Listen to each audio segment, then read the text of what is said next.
Hello everyone, मैं कुसुम और आप सभी का स्वागत करते हैं स्टडी ऑनलाइन विद के में। आज की जो हमारी वीडियो है, इस बुक का नाम है BEGLA 138। इसके अंदर मैं आपको फोर्थ जो आपकी बुक है उसके जो चैप्टर्स हैं वो कराने वाली हूँ। इससे पहले मैंने 3 बुक्स के बारे में जो इम्पोर्टेंट क्वेश्चन है जो आ सकते हैं वो करवाए हैं। ये फोर्थ बुक है और मैंने उससे पहले भी मैंने इम्पोर्टेंट क्वेश्चन विद आंसर की वीडियो अपलोड कर रखी है। तो टोटल 5 वीडियोज़ हैं। तो अगर आपने नहीं देखी तो पहले उन को देख लेना, ताकि आपको पूरा जो कॉन्सेप्ट है इसका क्लियर हो जाएगा कि इसमें क्या चीज़ें आती हैं, कैसे पूछी जाती हैं। तो चलिए आज की वीडियो को हम स्टार्ट करते हैं। तो देखिए, इसमें हम ये 4 जो इसमें यूनिट्स है ये करेंगे हम। पहले तो हम साउंड ऑफ इंग्लिश पढ़ते हैं कि साउंड ऑफ इंग्लिश क्या होता है। तो सबसे पहले इसमें बताया गया है कि इंग्लिश अल्फ़ाबेट जो होते हैं, आपको पता है अल्फ़ाबेट में कॉन्सोनेंट और वोवल्स होते हैं। कॉन्सोनेंट आपके जैसे आपका हो गया BCD, ठीक है, FG। और जो वोवल्स होते हैं AEIOU, 5 वोवल्स होते हैं। तो वो इसमें बताए गए हैं।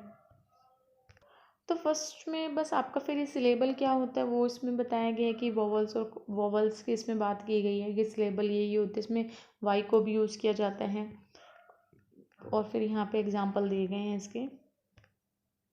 फिर आपका फोनेम है। इसमें क्या होता है कि कोई सेंटेंस, कोई वर्ड है हमारा, उस वर्ड को लेटर्स में कैसे डिवाइड होते हैं वो उसके ऊपर। जैसे कि वाटर है तो वो अलग होता है, व आ का जो है साउंड ए होता है, फिर ट अलग और ER एक साथ है, वाटर, ठीक है। तो इसमें बस ये आपके वर्ड्स को डिवाइड कर देते हैं इसके अंदर। नेक्स्ट है कि आपके 44 साउंड होते हैं इंग्लिश के अंदर। वैसे तो हम देखते हैं कि 26 खाली कौन आपके लेटर्स है, तो 44 कैसे साउंड हो गए। तो 44 साउंड ऐसे होते हैं कि आपके एक वर्ड्स के भी 2 साउंड बन जाते हैं वोवल्स के साथ।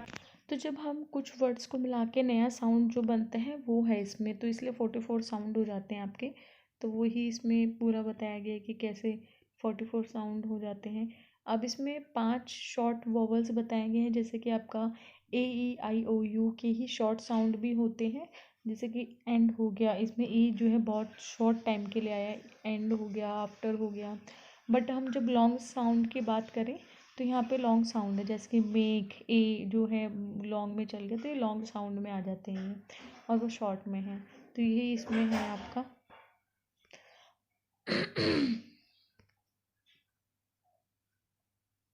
नेक्स्ट, अब यहाँ पे 18 कॉन्सोनेंट बता रखे। कॉन्सोनेंट साउंड जो है वो यहाँ पे लिख रखे हैं BKDFG। अब इसमें पास्ट पार्टिकल बताए हैं कि जो ED लग के पास्ट में हो जाती है form, third form of verb जिसे बोलते हैं। तो इसमें जिसके लिसन के आगे वो लगा दे ED, लिसन हो गया, क्लीन्ड हो गया। तो ये इसमें ये वाले बताए गए हैं। फिर यहाँ पे आपको यूज़ करना है ED यूज़ करके हुए आपको इस सेंटेंस को पूरा करना है। नेक्स्ट आपका जो ये लेसन है, नेक्स्ट जो यूनिट है, इसमें प्रोनाउंसिंग जो हम करेक्ट आपको करना है कि प्रोनाउंस सही से करना है, स्ट्रेस डाल के जहाँ पे हमें स्ट्रेस दे के बोलना होता है तो वो इसमें हम देखेंगे। जैसे कि आपका फर्स्ट जो है, पहले आपका रिदम है। रिदम में क्या होता है कि आप किसी चीज़ को रिदम में जो बोलते हैं उसके ऊपर है। फिर उसमें स्ट्रेस भी आता है कि आप जब कुछ रिदम में बोल रहे हैं तो उसमें जहाँ चीज़ पे स्ट्रेस देना चाहिए वहाँ पे आपको देना होगा। तो ये रिदम है इसके अंदर, तो उसको भी आप पोस्ट करके अगर रिदम के बारे में पूछा जाता है तो आप उत्तर लिख सकते हैं। अब स्ट्रेस क्या होता है, इसमें आपको जिसकी कोई बात है तो अगर अगर आप वो कोई ऐसा वर्ड है जो आपको फोर्सफुली बताना है, उस पर पूरा कि सब उस पर कॉन्सेंट्रेट कर, तो आपको वहाँ स्ट्रेस देना होगा, उसको थोड़ा ज़ोर दे के बोलना होगा।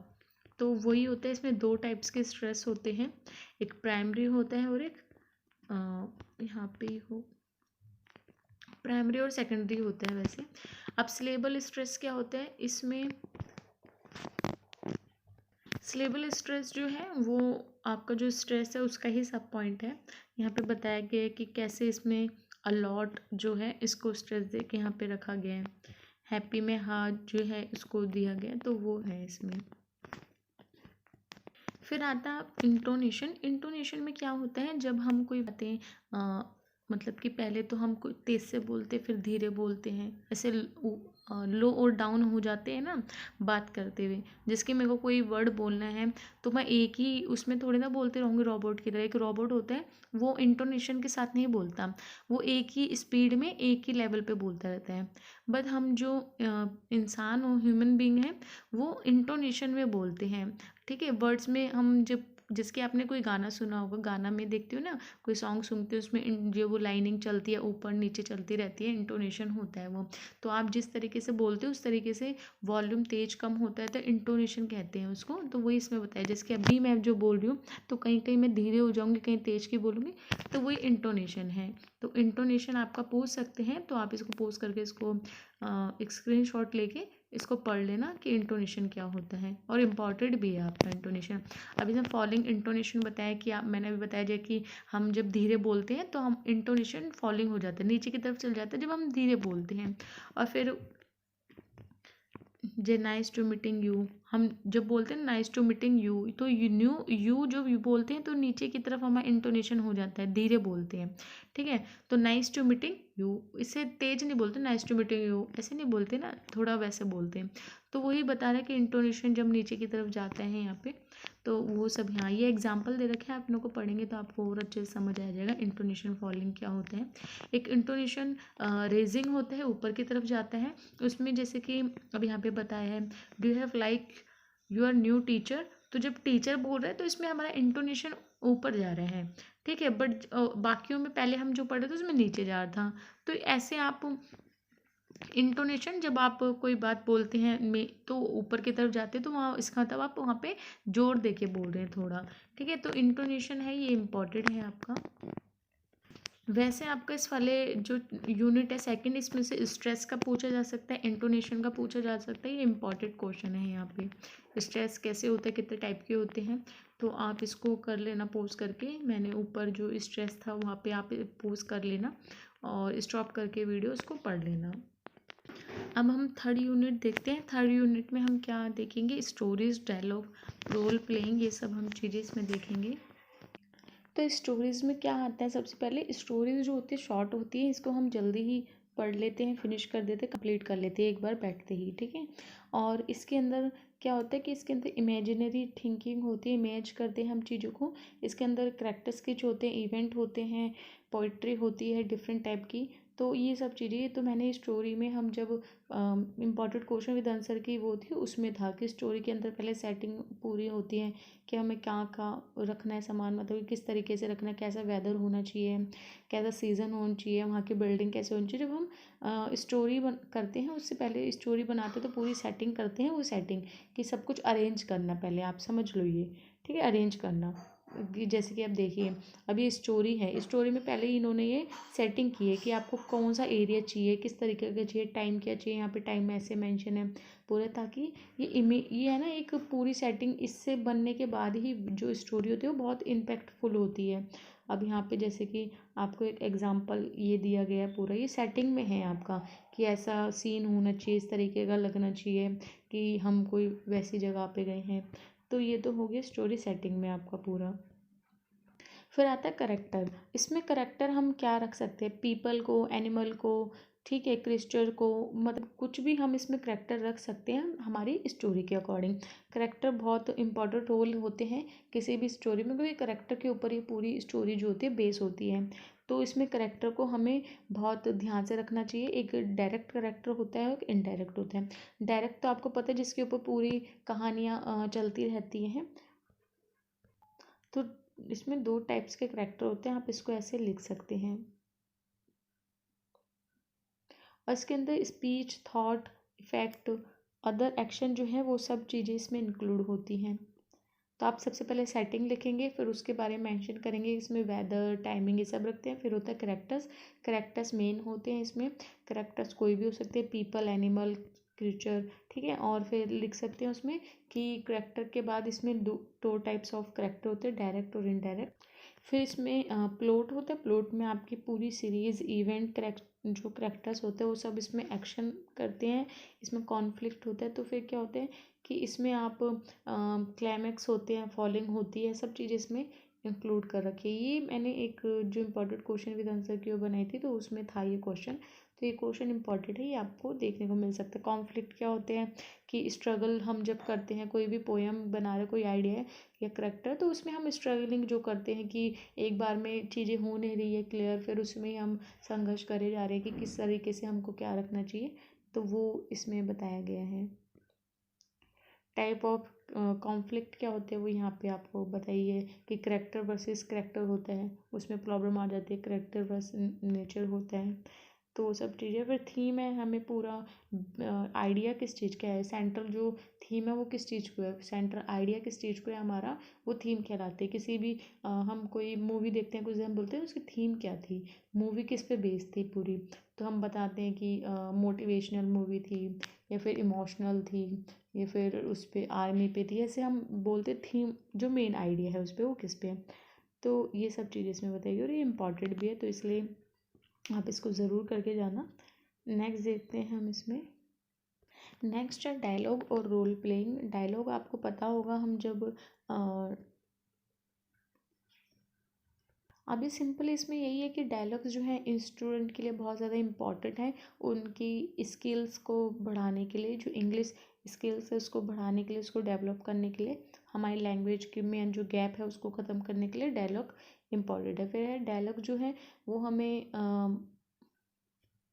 डायलॉग्स को हम अपनी खुद की जो कन्वर्सेशन है उसमें यूज़ कर सकते हैं, फोर्सफुली स्टूडेंट को फोर्स कर सकते हैं, फोकस कर सकते हैं लैंग्वेज पे डायलॉग्स के थ्रू। तो डायलॉग्स के बारे में अभी इतना ही बताया है इसमें। बस में ये कि डायलॉग्स को आप इम्प्रूव कर सकते हो डायलॉग से अपनी कन्वर्सेशन में, स्किल्स में, ठीक है, इंग्लिश क्लासेस में आप डायलॉग से इम्प्रूव कर सकते हो अगर आप डायलॉग्स की प्रैक्टिस करते हो तो।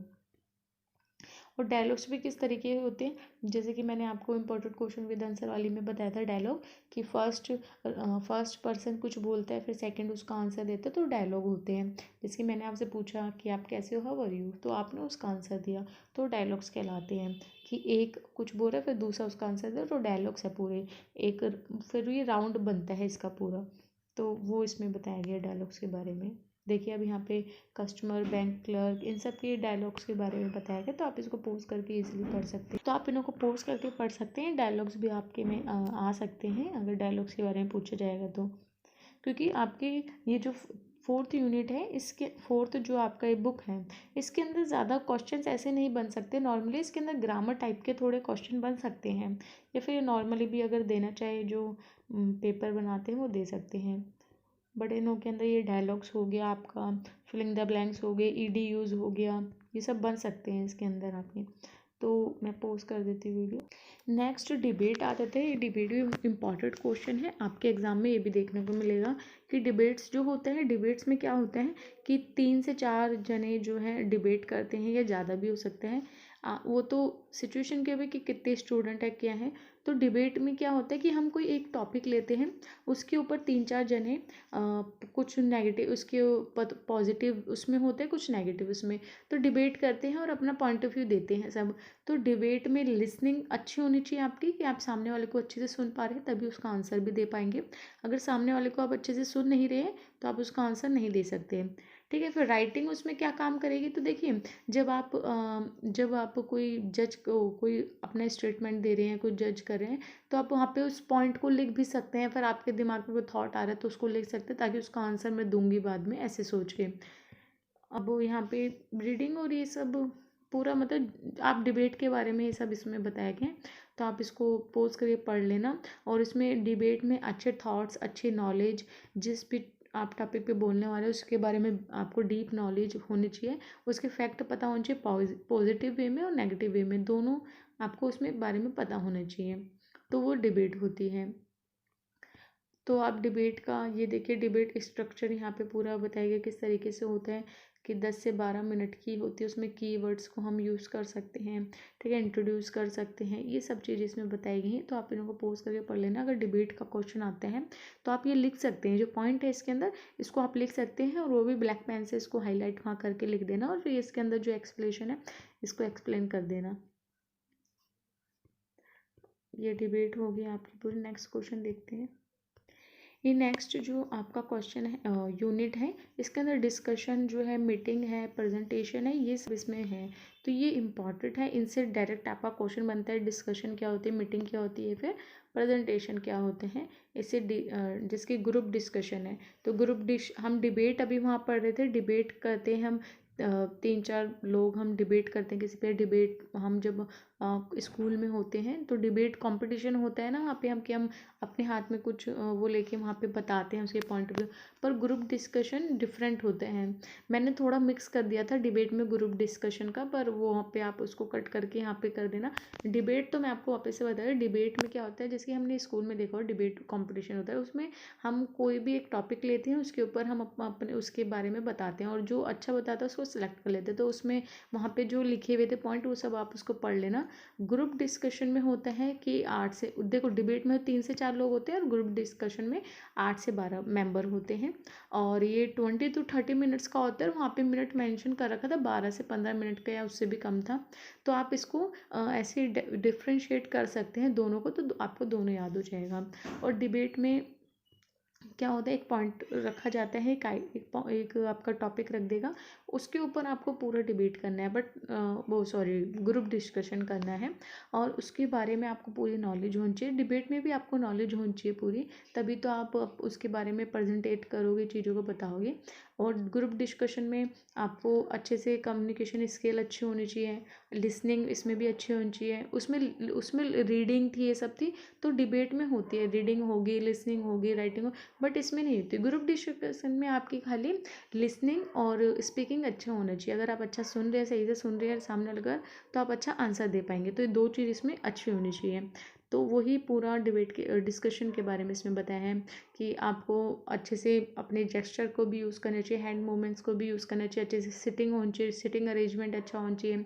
आप सही से फॉर्मली पोर्शन में बैठ सकते हैं और अच्छे से अपने पॉइंट ऑफ व्यू को क्लियर कर सकते हैं, और स्ट्रेस दे के भी उसमें बोल सकते हैं कि सामने वाला सुने। तो वो डिबेट में उसमें डूज और डोंट जो होते हैं, डज और डोंट, वो बताया गया है कि आपको क्या करना चाहिए और क्या नहीं करना चाहिए। क्या क्या आपको करना चाहिए, तो डज में यहाँ पे लिखा हुआ है स्पीकिंग जो है अप्रोप्रिएट होनी चाहिए, ठीक है, टू द इशू से ही रिलेटेड होनी चाहिए जो भी आपका टॉपिक है, अदर किसी उससे नहीं होनी चाहिए, ठीक है। ओरिजिनल पॉइंट होनी चाहिए, नहीं कि आप हवा में बातें कर रहे हैं, आप इमेजिनरी थिंक बता रहे हैं। एकदम पॉइंट ऑफ व्यू रियलिस्टिक होने चाहिए, लॉजिकल होने चाहिए। तो यहाँ पे सब पॉइंट लिखे हुए हैं, तो आप इसको कर लेना। इसमें वॉल्यूम जो है वो पिच एंड टोन सही होनी चाहिए आपकी, ठीक है। ये सब है, फीलिंग्स ठीक होनी चाहिए उसमें, ये नहीं कि आप कुछ और ही सोच रहे हैं। तो ये आप कर लेना। और डोंट जो है उसमें ये आप पढ़ना, आपको नर्वस ने आपको ऐसे नहीं फील होना चाहिए कि हेजिटेशन नहीं लगनी चाहिए, नर्वस नहीं होना चाहिए आपको, ठीक है। तो ये सब चीज़ें आपको इसमें करनी है। और अपनी जो फ्रिक्वेंटी है उसको चेंज नहीं करना कि आप पहले अच्छे से बोल रहे फिर धीरे हो गई, एकदम ही बोल रही नहीं, फिर एकदम से तेज की बोल रहे, तो ऐसे नहीं होना चाहिए। इसमें इस्टेब्लिश होना चाहिए सब कुछ सही से, और बैठने की सही पोजीशन होनी चाहिए आपकी। तो वो सब चीज़ें इसमें बताई गई, इंपॉर्टेंट है। आप इसको पोस्ट करके कर सकते हैं। अगर आपका डिस्कशन का आ जाएगा तो ये सब चीज़ें आप लिखेंगे तो और अच्छे मार्क्स मिलेंगे आपको। तो ये आपका डिस्कशन का हो गया। अब हम लास्ट देखते हैं, प्रेजेंटेशन बचा है आपका। अभी मीटिंग भी है ये। तो मीटिंग जो होता है, आपको पता है कि हम जिसकी कोई समझिए मीटिंग रख रहा है, तो हम सबको वहाँ पर टाइम पे पहुँचना होता है। तो मीटिंग भी थोड़ा डिस्कशन के टाइप में ही होता है। पर मीटिंग में क्या होता है कि जो मीटिंग करवाता है, जो बुलाता है, वो ही सब चीज़ें ज़्यादातर करता है, और सामने वाले के पॉइंट ऑफ व्यू पूछता है नॉर्मल। पर डिस्कशन और डिबेट में अलग चीज़ होती है, तो तीनों में डिफरेंट है। बट ये कि होते इसमें ग्रुप टाइप के ही हैं, सब में 3-4 मेंबर, 10-15 मेंबर ऐसे ऐसे इंक्लूड होते हैं। तो इसमें हम देख लेते हैं मीटिंग में क्या होता है कि इसमें गैदरिंग होती है पीपल्स की। यहाँ पे सब लोग आके मिलते हैं, जो सबका एक मेन गोल होता है, उसके ऊपर बातें होती हैं, उससे थॉट्स लिए जाते हैं। जिसकी समझ जिसने बुलाया है वो अपना एक गोल बताएगा, एम बताएगा, उसके ऊपर फिर सबके पॉइंट ऑफ व्यू रखे जाएंगे कि आप क्या सोचते हैं इस बारे में। तो वो सब होता है, उसमें गैदरिंग होती है एक तरीके की। फिर टाइप ऑफ मीटिंग होती है, तो यहाँ पे बता रखा, तो आप इनों का पढ़ लेना मीटिंग के बारे में। मीटिंग में भी फॉर्मली रहते हैं, आपकी जो बोलते हो आप स्पीक करते हो वो एकदम लाउडली और क्लियरली होना चाहिए, नवर नहीं फील होना चाहिए, हेजिटेशन आपको नहीं फील होनी चाहिए, कंफर्टेबल एकदम रहना चाहिए और अपने थॉट्स को अच्छी तरीके से बोलना चाहिए। वहाँ पे जो भी एम या गोल रखा गया उसके बारे में पहले से आपको पढ़ के आना होगा, उसके फिर थॉट्स आपको अपने पॉइंट ऑफ व्यू वहाँ पे ऐड करने होंगे। तो ये सब चीज़ें इसमें बताई गई है जो मीटिंग है। तो आप मीटिंग देख लो, इस तरीके की होती है। और अपना मतलब कि जो भी है पेन पेज वो सब रखना होता है, क्योंकि सामने वाले के थॉट्स भी आप लिख सकते हो, अपने थॉट्स भी लिख के लेके जा सकते हो और उनको वहाँ पे बता सकते हो ताकि उनको नोट डाउन कर सको। तो ये सब इसमें होते हैं। तो ये जो यहाँ पे टाइम डेट ये सब चीज़ें होती है, लोकेशन होते हैं, तो उसी के अकॉर्डिंग तो आप जाओगे। तो ये सब चीज़ें होती हैं मीटिंग में, तो आप इन्हों को पोस्ट करके पढ़ लेना। बाकी हम नेक्स्ट देखते हैं क्वेश्चन।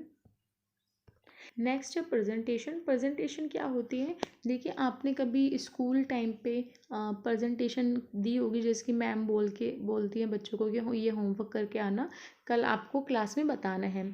तो हम कोई भी हमें कोई टॉपिक देता है या फिर हम खुद से कोई टॉपिक लेते हैं, फिर उसको हम पूरा तैयार करते हैं, तो फिर पीपीटी में करते हैं, फिर अपनी नोटबुक में करते हैं, किसी फाइल में करते हैं, और फिर हम उसको पूरा लिखने का प्रेजेंटेट करते हैं। सामने वाले जो हमारे जिन्हों को दिखाना है उनके लिए पूरा उसको पहले तैयार कर लेते हैं, फिर उनको दिखाते हैं। तो उसके अंदर मेन पहले तो टॉपिक लिखे जाते हैं कि किस टॉपिक पे हम बना रहे हैं, फिर उसके अंदर सब पॉइंट लिखे जाते हैं, फिर उसके अंदर जो डाटा होता है ये वो सब उसमें लिखा जाता है, उसको हम ग्राफिक के थ्रू भी समझा सकते हैं। तो वो सब चीज़ें इसमें है, इसमें स्किल्स सब चीज़ें इसमें इंक्लूड होती है, पर्सनल डिटेल्स भी आप यहाँ पे इंक्लूड कर सकते हो। तो प्रेजेंटेशन आपको मे भी पता होगा, जिसके अब हम असाइनमेंट ही दे रहे हैं, बट असाइनमेंट में तो हम खाली जो उन्होंने टॉपिक दिया उसके बारे में लिख के भेजे, बट अगर जिन्हों का वैसा असाइनमेंट होता है जो प्रोजेक्ट टाइप का होता है, उन्हों का होता है एक प्रेजेंटेशन टाइप का, क्योंकि वो क्या करते हैं, ऐसे नहीं करते कि देख के लिख लिया, वो क्या करते हैं हर जगह जाते हैं, डाटा लेते हैं, पूरा ब्यौरा करते हैं, फिर अपना टॉपिक लिखते हैं, हमारा टॉपिक था उसके बारे में लिखते हैं कि हमने ये डाटा कलेक्ट किया और फिर इसके क्या इफ़ेक्ट पड़े, क्या इसमें नई चीज़ें निकल के आई, क्या इसका पूरा मेन आइडिया है, वो सब लिखते हो प्रेजेंटेशन में आता है। तो प्रेजेंटेशन जो होता है इस जगह पे, जैसे माइक्रोसॉफ्ट हो गया, गूगल हो गया, एप्पल, इस जगह से भी करते हैं, जिसको पीपीटी के थ्रू हम करते हैं। तो वो सब चीज़ इसमें इनमें कीवर्ड्स का यूज़ करते हैं हम, कॉन्सेप्ट कौन से हैं वो सब चीज़ इसमें यूज़ करते हैं। तो आप इसको पोज करके पढ़ लेना, बस इतना ही था। तो ये इंपॉर्टेंट क्वेश्चन है, ये जो लास्ट वाली यूनिट है और इससे पहले वाली जो यूनिट थी, इसमें से बहुत सारे क्वेश्चन आपके आ सकते हैं। प्लस मैंने इससे पहले 3 वीडियो जो अपलोड की हैं बुक की, उसमें से भी आपके बहुत सारे क्वेश्चन आपको देखने को मिलेंगे। तो इसलिए ये जो बुक के मैंने वीडियोस बनाई, प्लीज़ इनको तो ज़रूर देख लेना। जो इंपॉर्टेंट क्वेश्चन विद आंसर है वो तो आपको करने ही है, प्लस ये सब भी करने हैं, ताकि आपके कोई भी क्वेश्चन छूटे ना। इंग्लिश में 100 मार्क्स का क्वेश्चन पेपर होगा, 3 घंटे का टाइम मिलेगा, तो आप सारे क्वेश्चन अटैम्प्ट करके आएँ, कोई भी छोड़ के ना आए। और अपनी स्पीड पहले से ही बना के रखिए ताकि आपको लास्ट में कोई भी क्वेश्चन आपसे छूटे ना। तो अगर आपको वीडियो अच्छी लगी तो प्लीज़ इसको लाइक शेयर सब्सक्राइब ज़रूर करना। और अगर आपको पीडीएफ लेनी हो, जो मैंने 2 इंपॉर्टेंट क्वेश्चन विद आंसर पे बना रखे, तो वो ले सकते हैं, उसके चार्जेस हैं। प्लस आप ये सब भी पढ़ सकते हैं स्क्रीनशॉट लेके, या फिर आप बुक भी डाउनलोड कर सकते हैं, आपको इजीली बुक डाउनलोड हो जाएगी। आप गूगल पे लिखिएगा BALAG 138 ई बुक डाउनलोड, तो वहाँ से आपको दिख जाएगी, फिर आप डाउनलोड करके पढ़ भी सकते हैं उसमें से। तो आपको वीडियो अच्छी लगे लाइक शेयर सब्सक्राइब जरूर करना। तो चलिए हम मिलते हैं नेक्स्ट वीडियो में।